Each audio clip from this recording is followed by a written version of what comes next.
আইনি লড়াইয়ে শেষ পর্যন্ত জয় হলো বিএনপি চেয়ারপারসন বেগম খালেদা জিয়ার। জিয়া অরফানেজ ট্রাস্ট মামলা নিয়ে সংসদের ভেতরে বাইরে সাবেক প্রধানমন্ত্রী শেখ হাসিনার নানা কটু কথা শুনতে হয়েছে তাকে।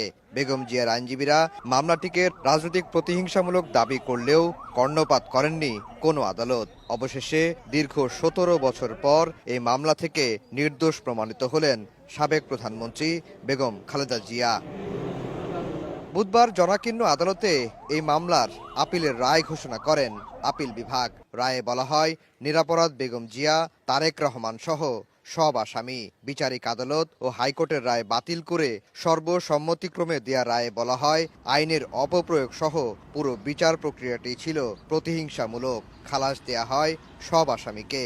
এই সমস্ত মামলায় যে সমস্ত বেল বন্ড দেওয়া হয়েছে, সেই বেল বন্ড ও আর থাকলো না।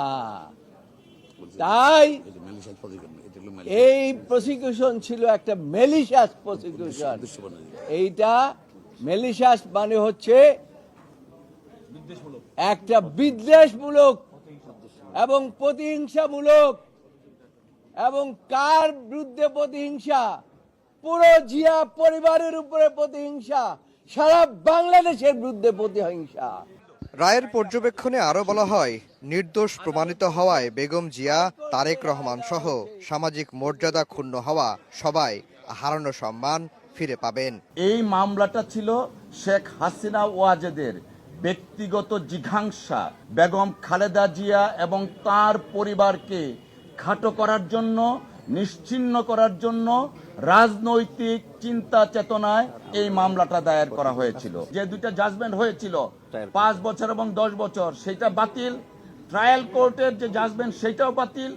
এবং নন অ্যাপিলিং যারা ছিলেন, অর্থাৎ জনাব তারেক রহমান সাহেব, উনিও আজকে মহামান্য সুপ্রিম কোর্টের সর্বোচ্চ আদালত দ্বারা ইনোসেন্ট, নট গিলটি প্রমাণিত হলো। যারা আসামি এবং আপিলকারী, তাদের সমাজে যে সম্মান হানি ঘটেছিল তার একটা চির সমাপ্তি ঘটবে এবং তাদের ইনোসেন্টটা আজকে থেকে পুনরুজ্জীবিত হবে। 2018 সালের 8 ফেব্রুয়ারি এই মামলায় 5 বছরের সাজা হওয়ায় কারাগারে নেওয়া হয় বেগম জিয়াকে। পরে হাইকোর্টে নজিরবিহীনভাবে বিএনপি নেত্রীর সাজা বাড়িয়ে করা হয় 10 বছর। এ মামলায় 2 বছর 1 মাস 13 দিন jail খাটেন BNP chairperson. Afzar Hossain, সময় সংবাদ, ঢাকা।